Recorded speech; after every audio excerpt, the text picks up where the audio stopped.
Milí priatelia, radosť zo života, to je heslo tohto ročného pochodu za život.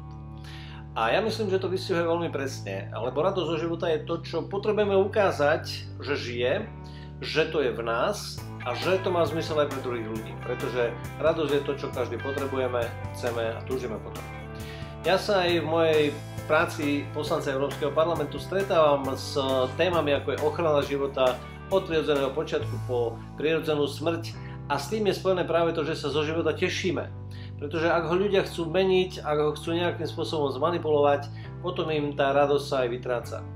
A tak vás pozývam, prídite prejaviť radosť zo života z našich rodín, ktoré máme, z detí, ktoré máme, do Bratislavy 20. septembra, kde bude pochod za život. A tešme sa na to, že sa stretneme a môžeme ukázať, že život nás teší a máme radosť zo života. Prídite 20. septembra na pochod za život, ja tam budem.